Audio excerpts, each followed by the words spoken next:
Hello, beer tubers, and welcome to another Throwback Thursday with me, Peter, the master of hoppets. And we might not even call this a Throwback Thursday, it's just a throwback beer review, or a Throwback Thursday on another day, because we got a few coming of beers from this brewery, because I bought a few because they were on sale and they were actually quite fresh. It's a brewery I wanted to revisit on the channel for a long time. It's Samuel Smith's. It's a British brewery that's still independently owned. I know there's been a lot of critique about a few things about this brewery, but that's not something I want to go into now. I just wanted to revisit them because it was a brewery back in the day I held in such high regard, and I thought it would be fun to try and see if I still enjoy their beers as much today. The whole idea about trying these again was piqued by going back to the Wharf a lot. I've done videos there in the past. It's a local cask bar, English pub with cask ale, serving fantastic cask beers. And it's just really rekindled my love for some of the classic British beers, paired with also going to the UK and brewing with Northern Monk and trying lots of great British beer on cask. Cask beer is fantastic when it's fresh. And also a lot of the classic British beer styles are as much craft and fantastic as some of the over-the-top modern ones. There's room for both. And I think both, needs their showcase. That's why I've also been featuring so much classic beer on the channel for a long time.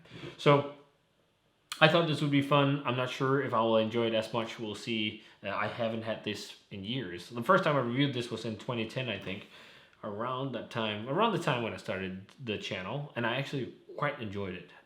I was pretty fond of it, and I haven't had it since. But from here, it smells really nice. So let's check it out. I'm not sure how fresh it is. I don't know how they do their bottling dates, but this is the Samuel Smith's India Ale. I took one from the back of the shelf. Most of them have dates far in the future of the beers I got from Samuel Smith, so I'm guessing they're somewhat fresh. But yeah, it's an updated label compared to the old one, but still very, very old school looking. And it's a 5% English style IPA, fermented in Yorkshire squares that they do at Samuel Smith's, and brewed using the finest British hops. I think it used to say Kentish hops. I'm not so sure. It says just the most flavorsome hops from UK's best hop farms.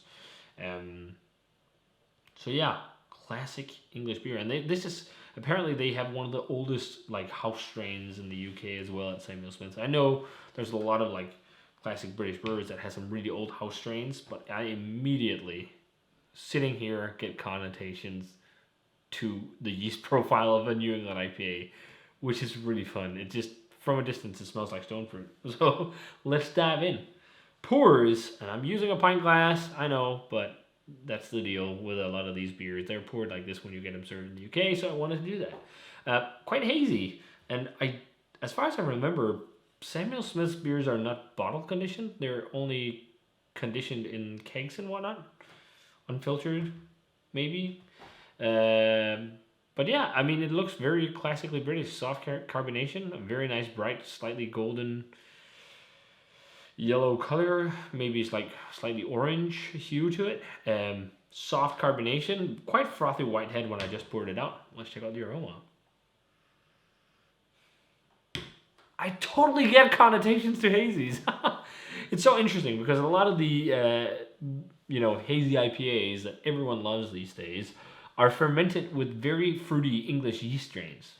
This is a very fruity English yeast strain that's in this. This has got so much stone fruit, loads of estery, peachy, apricot-y aromas, almost like apricot peach preserves. And I can totally see the that influence in a hazy New England IPA. It's really overripe smelling. It's quite interesting, but it's a really old school beer.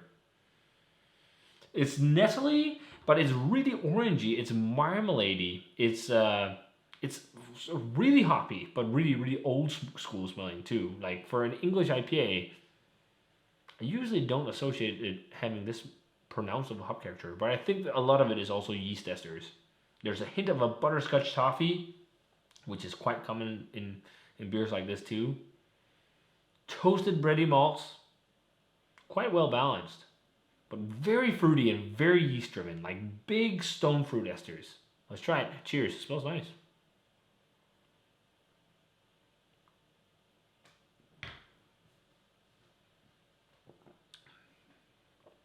That is quintessentially British. That's actually pretty damn tasty. It's not like the best English IPA I've ever had, but it's really catching me a bit off guard. It's got a lot of flavor actually for a 5% session beer. It's got a really full-on stone fruit yeast profile, like overripe apricots and peaches and like stone fruit preserves. Surprisingly mild bitterness, but yet pronounced. It sounds stupid. It's like it's restrained and mild, but it's there. It presents itself. It's like a drying, grassy, nettly, floral bitterness. It's quite floral actually. Maybe something like rose hips in this too.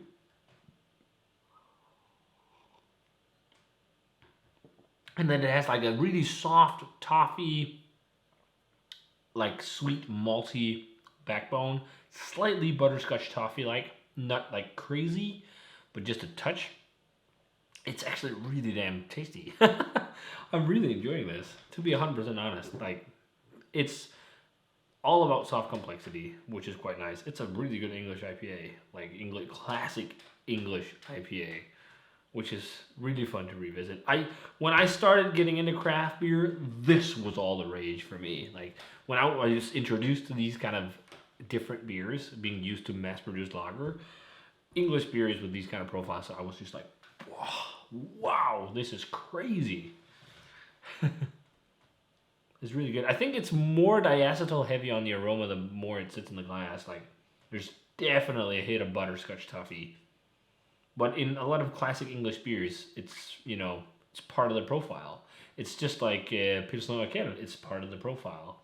It's what the brewer wants in the beer. And I think it somewhat suits these marmalade-y flavors, which I think is probably a combination of hops and yeast. It's got a bit of a, as I said, a nettly profile, a floral profile. There is also hints of like citrus. Maybe an orange, like orange marmalade, but also like some citrus zest, orange zest or something. And then a lot of that stone fruit I mentioned. And the toffee, the butterscotch, a bit of sweet malt, a bit of breadiness as well. But it's like heavy on esters. Loads of fruity yeast characteristics paired with fruity hop characteristics. And really old school English flavor profile. Like, really nice, but you can totally see connotations to haze. Like, that yeast profile on this just reminds me of the yeast profile you find on a lot of hazies, or something similar to this at least. Because it's like really sweet and overripe and fruity. But it's really good. I'm really enjoying this. Am I floored? Am I blown away? No, but I'm actually thoroughly enjoying it. Like, thoroughly enjoying it, and I want to finish the entire bite. I really like it's a beer where like I take a sip and I just want to drink more. It's soft, delicate complexities that really work, which is nice. So actually, I'm almost thinking about grading this higher than I did back in the day and go like 90 or an 89 or 88, like maybe a 375. I'm surprised how much I dig this. I'm totally going backwards in my craft beer journey. It's so funny. Like, I'm getting more and more turned away from over the top things and going more and more into like this stuff. This is just so drinkable and enjoyable and soft and complex, which is really nice. It's a great beer. It is. I think I'm actually gonna go straight 90, higher than back in the day. I'm almost positive this must be a somewhat fresh bottle because it feels quite vibrant. Quite interesting. But yeah, if you guys had a chance to try Samuel Smith India Ale, let me know. This was really fun. Also really nostalgic because there was these kinds of beers, the IPAs and the ESBs, that really got me fired up back in the day. And this takes me back to drinking them, but in really good condition. And not like some bought out brewery that's just where the beer's just been turned into run-of-the-mill swill. Like, this has loads of layers compared to a lot of brands and breweries we shall not name. It's very nice. Yeah, I think I'm going to go straight 90. So if you guys had a chance to try these Samuel Smith's India Ale in recent times, let me know what you thought of it. Stay tuned for the series of Samuel Smith's videos that will be coming out. I think we got the Imperial Stout, we got the Nut Brown Ale, we got the Taddy Porter, and the Oatmeal Stout to revisit, which I haven't had in years. It's going to be fun. So, as always, remember to comment, subscribe, check out the Facebook fan page and Twitter and Instagram. Give this video a thumbs up if you enjoyed it. Ring the bell for future notifications about videos, and I'm going to say cheers. And see you guys in another beer review.